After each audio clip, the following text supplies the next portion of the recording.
श्री स्वामी समर्थ. स्वामींचा आशीर्वाद या चॅनेलवर आपले स्वागत आहे. स्वामी आपल्या सर्व चांगल्या इच्छा पूर्ण करोत ही स्वामींच्या चरणी प्रार्थना. तर बघा, उद्या आहे श्रावणातील पहिला शुक्रवार. तर शुक्रवारी माता लक्ष्मीची पूजा करण्याला अतिशय महत्त्व आहे. त्याचबरोबर बघा, आपल्या घरामध्ये लक्ष्मी प्राप्तीसाठी माता लक्ष्मीचे आपल्या घरामध्ये अखंड वास्तव्य राहावे, माता लक्ष्मी आपल्यावर प्रसन्न असावी, यासाठी आपल्याला श्रावणातील शुक्रवारी माता लक्ष्मीच्या काही सेवा आणि उपाय करायचे आहेत. तर त्या कोणत्या सेवा आणि उपाय आपल्याला करायचे आहेत हे आपण आजच्या व्हिडिओमध्ये पाहणार आहोत. तर व्हिडिओ नक्की शेवटपर्यंत पहा. तर बघा, कधीकधी आपण खूप कष्ट करूनही आपल्याला म्हणावे तेवढे यश मिळत नाही.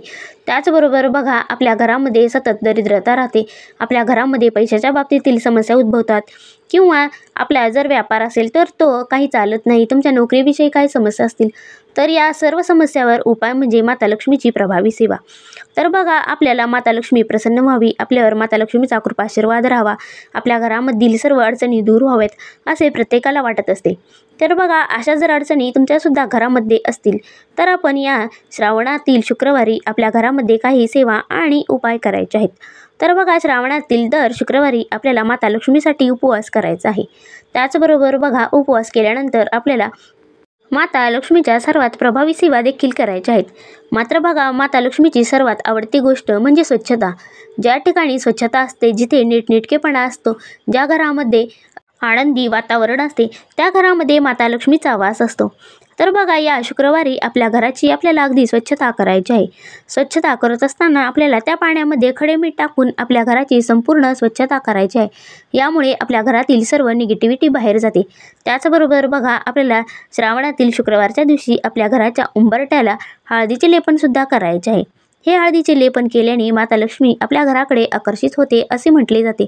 म्हणूनच आपल्याला शुक्रवारी सकाळी लवकर उठून आपल्या घराची सगळी स्वच्छता झाल्यानंतर आपल्याला आपल्या घराच्या उंबरठ्याला हळदीचे लेपन करायचे असते. तर बघा, अशा प्रकारे आपल्याला शुक्रवारी ही सेवा करायची आहे. त्यानंतर आपल्या घराच्या समोर आपल्याला अंगणामध्ये रांगोळी काढायची आहे आणि त्या रांगोळीमध्ये आपल्याला माता लक्ष्मीची शुभचिन्हे काढायची आहेत. लक्ष्मीचे पावले असतील किंवा गाईचे पावले असतील, स्वास्तिक, ओम अशी आपल्याला चिन्हे काढायची आहेत. अशा प्रकारे आपण माता लक्ष्मीचे स्वागतासाठी ही रांगोळी काढायची आहे. तर बघा, आपल्या घरामधील देवांची पूजा झाल्यानंतर जर तुमच्या घरामध्ये श्रीयंत्र असेल तर आपल्याला या श्रावणातील शुक्रवारी श्रीयंत्रावर आपल्याला अभिषेक करायचा आहे. त्यानंतर माता लक्ष्मीची मूर्ती असेल तर आपल्याला माता लक्ष्मीच्या मूर्तीला देखील अभिषेक घालायचा आहे. अशा प्रकारच्या सेवा केल्याने माता लक्ष्मी आपल्यावर लवकर प्रसन्न होते. तर बघा, श्रीयंत्रावर आपल्याला अभिषेक करताना आपल्याला श्रीसूक्ताचे पठण करायचे आहे. श्रीसूक्ताचे आपल्याला 16 वेळा पठण करायचे असते. 16 वेळा पठण करत असताना आपल्याला श्रीसूक्तावर पाण्याने, दुधाने किंवा पंचामृताने आपल्याला अभिषेक करायचा असतो. तर बघा, अशा प्रकारे ही माता लक्ष्मीची सर्वात प्रभावी सेवा आहे. त्यानंतर बघा, शुक्रवारी आपल्याला माता लक्ष्मीसाठी अत्यंत प्रभावी सेवा म्हणजे आपल्याला कुंकुमार्चन सेवा देखील आपण करू शकता. जर तुम्हाला वेळ असेल, जर तुम्हाला नोकरी नसेल किंवा तुमच्याकडे लहान मुले नसतील आणि जर तुम्ही ही सेवा करू शकत असाल तर आपल्याला नक्कीच दिवसभरामध्ये माता लक्ष्मीच्या श्रीयंत्रावर आपल्याला कुंकुमार्चन सेवा करायची आहे. तर बघा, कुंकुमार्चन करत असताना आपल्याला माता लक्ष्मीचा मंत्र म्हणायचा आहे. ओम ऐं श्रीं महालक्ष्मी नमः या मंत्राचा उच्चार करून देखील आपण श्रीयंत्रावर कुंकुमार्चन सेवा करू शकता. आणि त्याचबरोबर बघा, जर तुम्ही माता लक्ष्मीसाठी व्रत करणार असाल तर आपल्याला दिवेलाग्नीला माता लक्ष्मीची पूजा मांडून आपल्याला सेवा करायची आहे. तर बघा, पूजेमध्ये आपण माता लक्ष्मीच्या 8 स्वरूपातील पूजा करायची आहे. यांनाच अष्टलक्ष्मी देखील म्हणतात. तर बघा, माता लक्ष्मीच्या या 8 स्वरूपातील पूजा केल्याने आपल्याला आपल्या जीवनामध्ये कधीही कशाची कमतरता राहत नाही.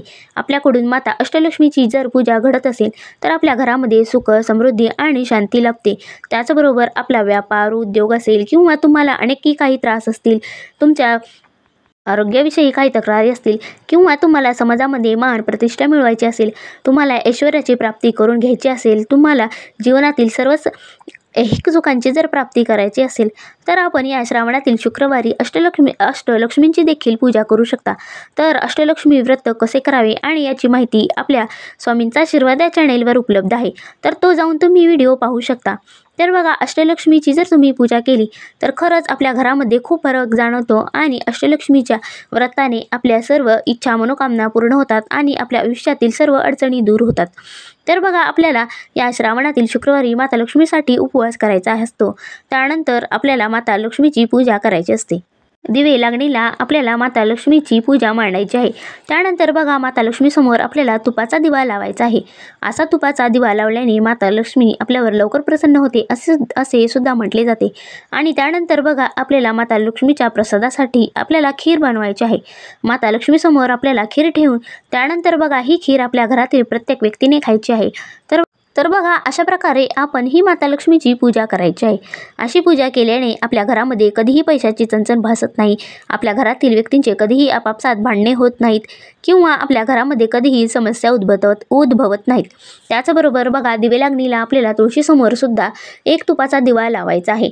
आणि माता लक्ष्मीच्या आगमनासाठी आपल्याला आपल्या मुख्य प्रवेशद्वाराजवळ माता लक्ष्मीच्या आगमनासाठी एक तुपाचा दिवा लावायचा आहे. आणि त्यानंतर आपल्याला थोडीशी अक्षदा, हळदी, कुंकू आणि एखादे फूल ठेवून माता लक्ष्मीच्या आगमनासाठी आपल्याला ही सेवा करायची असते. तर बघा, अशा प्रकारे हा दिवा लावल्याने माता लक्ष्मी आपल्या घराकडे आकर्षित होणे आणि माता लक्ष्मीचा आपल्या घरामध्ये अखंड वास राहतो. तसेच बघा, या श्रावणातील शुक्रवारी आपल्याला माता लक्ष्मीच्या श्रीयंत्राची आवर्जून पूजा करायची आहे. कारण बघा, माता लक्ष्मीचे श्रीयंत्र हे आसन मानले जाते आणि आपले आसन सोडून माता लक्ष्मी कधीही कुठे जात नाही. म्हणूनच या श्रावणातील शुक्रवारी आपल्याला श्रीयंत्राची आवर्जून पूजा करायची आहे आणि माता लक्ष्मीच्या सर्व आपल्याला सेवा आणि उपाय करायचे आहेत.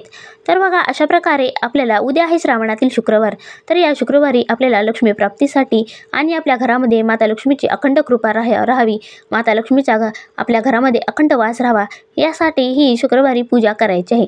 दर शुक्रवारी जर आपल्या घरामध्ये आपण लक्ष्मी प्राप्तीसाठी सेवा आणि उपाय केले तर आपल्या घरामधील सर्व दरिद्रता बाहेर पडते आणि आपल्या घरामधील सर्व नकारात्मक शक्तीसुद्धा बाहेर पडते आणि माता लक्ष्मीचा आपल्या घरामध्ये अखंड वास राहतो. म्हणूनच बघा, दर शुक्रवारी आपण माता लक्ष्मीच्या या सेवा करायला हव्यात. तर बघा, अशा प्रकारे आपण आजच्या व्हिडिओमध्ये श्रावण शुक्रवारची माहिती पाहिली आणि त्याचबरोबर सेवा आणि उपाय पाहिले.